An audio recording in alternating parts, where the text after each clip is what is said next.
woke up from a deep and peaceful sleep after a long time. I couldn't believe that I am finally able to sleep after years of insomnia. Today, I decided to visit my husband's grave. It's been a year since he died, and I could not bring myself to visit his grave, knowing very well that he probably resents me. I got dressed and was ready to head to the cemetery. It was quiet with the exception of one or two people. As I walked toward Zach's grave, I felt as if someone was intensely watching me. The grave looked old and rusted flowers were placed on it. Suddenly, the tombstone caught my eye. It had my name, Alaya, written on it rather than my husband's name. I found it odd and couldn't believe my eyes. I knew I did the astral projection right then. Why is my name written on his grave? I used to live in a psychiatric facility center years before I met my husband. I was so lonely in that asylum and had no friends, except for Zach, who would occasionally hang out with me. Zach understood me and would give me books to read.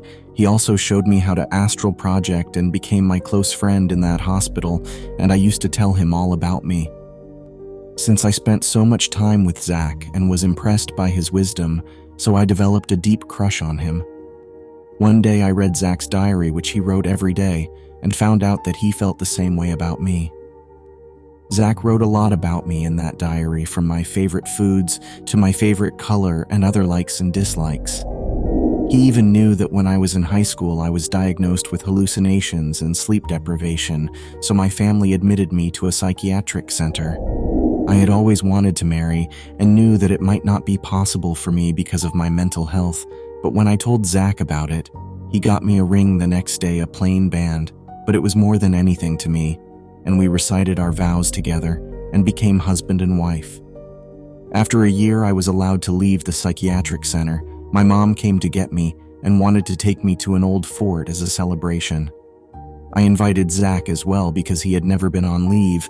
Zach never told me why he was in a mental facility center or what was he being treated for. He was very secretive and would never talk about himself.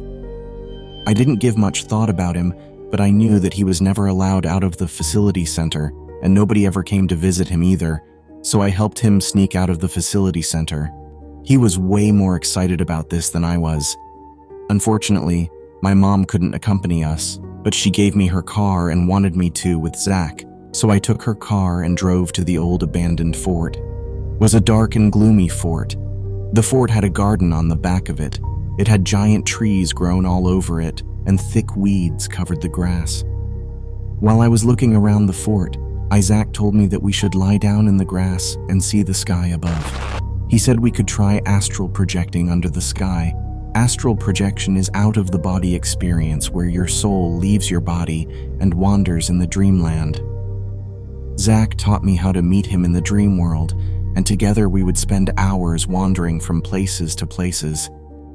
This time, Zach took me to a dreamland where we would walk from door to door, and after the last door came a dried well.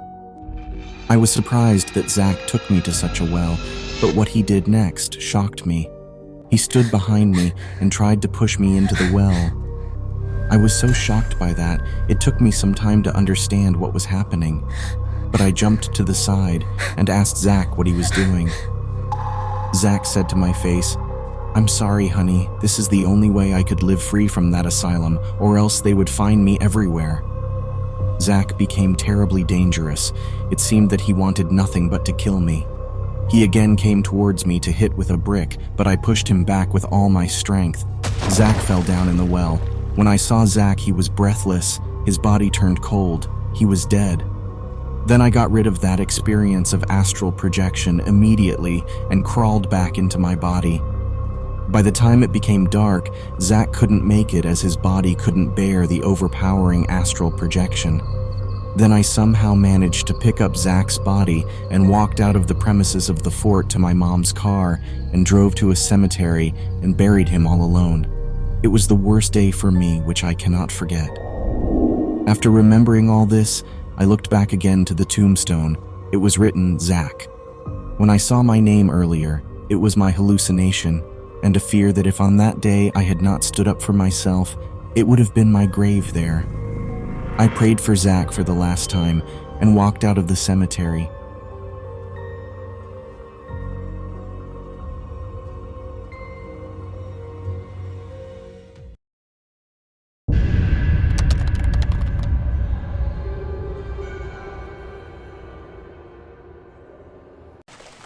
It was a dark and stormy night. The wind howled outside, and the rain beat against the windows.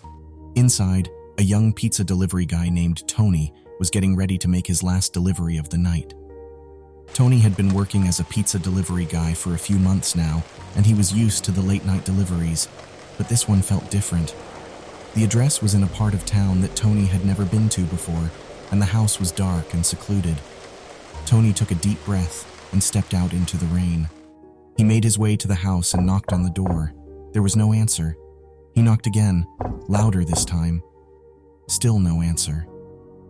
Tony started to get worried. He tried the doorknob, and it turned. The door was unlocked.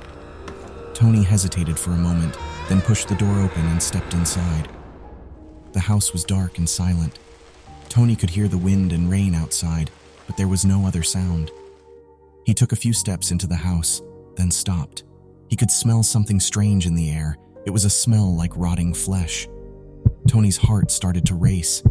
He wanted to turn and run, but he knew he had to see what was going on. He took a deep breath and walked deeper into the house. The living room was empty. The kitchen was empty. Tony was starting to feel like he was being watched. He turned around and saw a figure standing in the hallway. The figure was tall and thin, and it was wearing a black cloak. Tony couldn't see the figure's face, but he could feel its eyes on him. Tony wanted to scream, but he couldn't. He was frozen with fear. The figure took a step towards him. Tony backed away, but there was nowhere to go. The figure was blocking his way. The figure reached out its hand. Tony closed his eyes and waited for the end. But the end never came. When Tony opened his eyes, the figure was gone. Tony stood there for a moment, trying to make sense of what had just happened. Then he turned and ran out of the house. He ran through the rain, not stopping until he was safe inside his car. He locked the doors and sat there, shaking. He didn't know what had just happened, but he knew he would never forget it. Tony drove back to the pizza shop and told his boss what had happened. His boss didn't believe him at first, but Tony insisted that he was telling the truth. The next day, the police went to the house, but they didn't find anything. The house was empty, and there was no sign of the figure that Tony had seen. Tony never went back to that house, and he never saw the figure again. But he never forgot what happened that night.